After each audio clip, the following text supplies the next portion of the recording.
Keliru, PDRM nafi siasat Tun Mahathir mengenai 1MDB.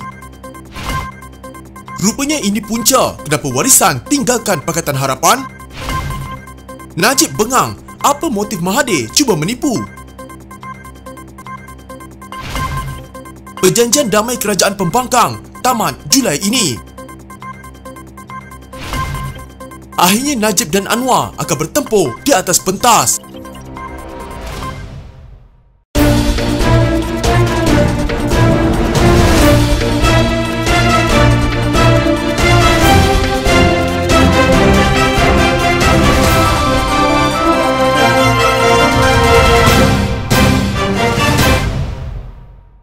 Polis Diraja Malaysia mengesahkan tiada siasatan baru dibuat ke atas bekas Perdana Menteri Dr. Mahathir Mohamad. Pengarah Jabatan Siasatan Jenayah Bukit Aman, Abdul Jalil Hassan berkata, kali terakhir pengerusi Parti Pejuang Tanah Air itu dipanggil PDRM ialah pada 23 Mac lepas. Katanya Mahathir dipanggil bagi membantu siasatan, membabitkan buku memoir bekas Peguam Negara Tommy Thomas. Rakaman percakapan beliau diambil hanya sebagai saksi bagi menjawab beberapa persoalan yang ditimbulkan dalam buku berjudul My Story, Justice in the Wilderness. Menurutnya, dalam kenyataan, terdahulu Mahathir dalam hantaran di laman sosial Facebooknya mendakwa beliau akan dipanggil untuk disoal siasat, namun tidak menyatakan sebab siasatan itu. Mahathir dilaporkan berkata beliau mungkin akan dipanggil untuk disoal siasat kerana mempertikai sistem keadilan berhubung kes Najib Razak yang disabit bersalah kerana rasuah, namun masih lagi tidak dipenjara walaupun sehari. Mahathir dalam hantarannya turut memberikan contoh perbuatan mencuri seekor ayam boleh dimasukkan dalam penjara serta-merta. Ini keadilan di Malaysia.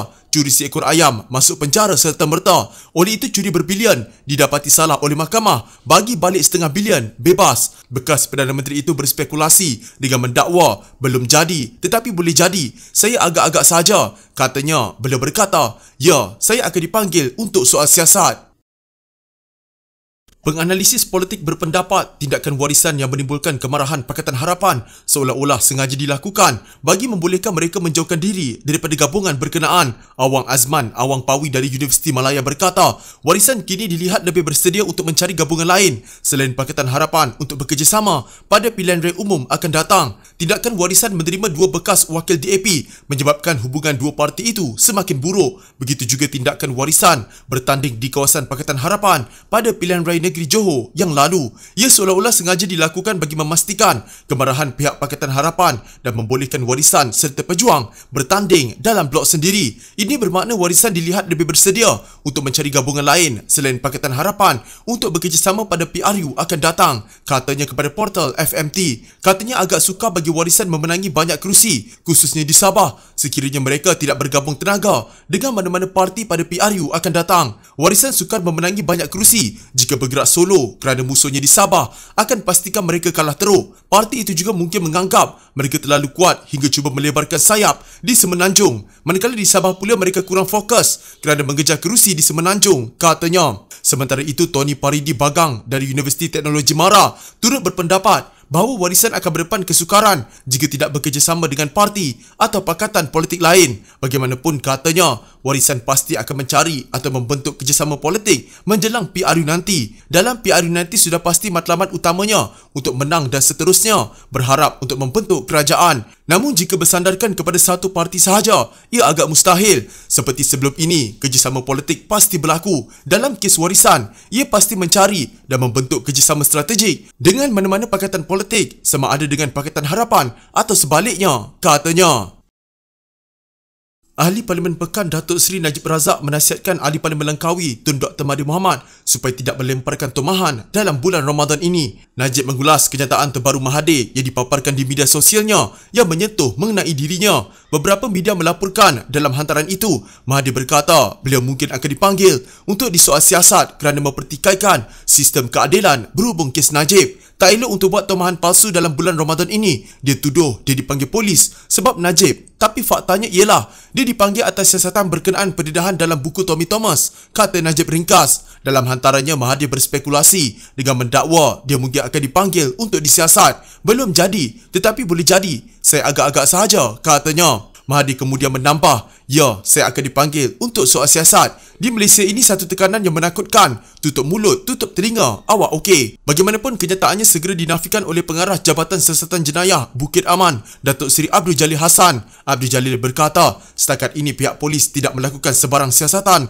terhadap Mahathir seperti mana yang dilaporkan beberapa portal. Menurutnya, kali terakhir Mahathir dipanggil adalah pada 23 Mac lalu bagi membantu siasatan kes terbitan buku bekas Peguam Negara Tan Sri Tommy Thomas. Beliau berkata, rakaman percakapan bekas Perdana Menteri itu diambil sebelum ini hanya sebagai saksi. Beliau dirakam percakapan sebagai saksi bagi menjawab beberapa persoalan yang ditimbulkan dalam buku yang dihasilkan bekas Peguam Negara tersebut yang berjudul My Story, Justice in the Wilderness, katanya.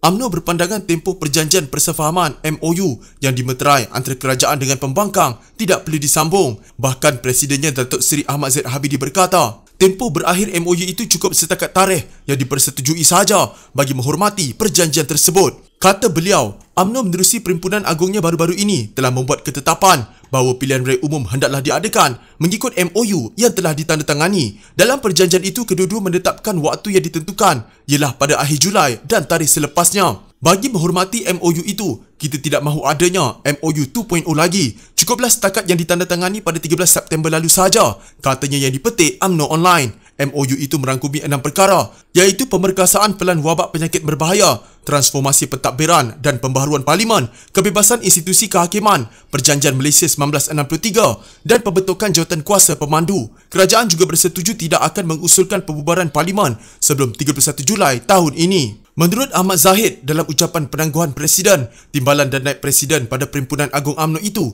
parti tersebut memutuskan PRU diadakan setelah Yang di-Pertuan Agong dinasihati oleh Perdana Menteri. Seterusnya, beliau yakin Perdana Menteri Datuk Seri Ismail Sabri Yaakob yang juga Naib Presiden UMNO akan mengikut ketetapan PAU 2021. Tentu Perdana Menteri mengikut ketetapan yang telah dibuat oleh Jurucakap Negeri bahawa top 5 Presiden, Timbalan Presiden dan 3 Naib Presiden akan berbincang mengikut mandat yang telah diberikan oleh perwakilan untuk kita membuat ketetapan, dan keputusan top 5 dibawa pemakluman kepada Majlis Kerja Tertinggi dan tarikh itu mengikut kesesuaian setelah perkenan tuanku, katanya.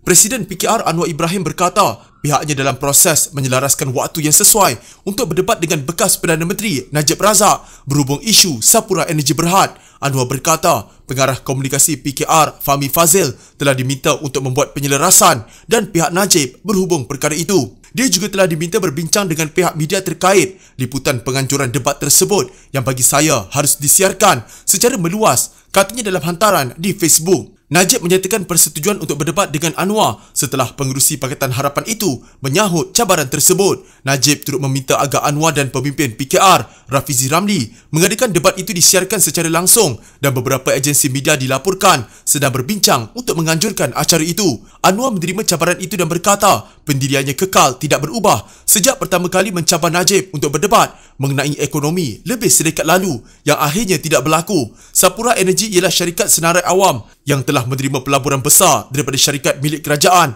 iaitu Permodalan Nasional Berhad PNB, yang bertanggungjawab ke atas dana seperti amanah saham Bumi Putra dan amanah saham Malaysia. PNB memegang 40% kepentingan dalam Sapura Energy, meningkat daripada 10% daripada 2018 kerana ia terus menyalurkan dana kepada syarikat bermasalah itu. Bagaimanapun, Sapura Energy baru-baru ini memerlukan bantuan keuangan seterusnya yang menimbulkan persoalan sama ada PNB perlu terus menyuntik dana untuk mengeluarkan firma itu daripada masalah kewangannya. Najib telah mencadangkan bailout kerajaan untuk Sapura Energy, manakala Rafizi berkata pengurusan baru syarikat itu mempunyai pengalaman dan kemampuan untuk menyelesaikan masalah itu sendiri.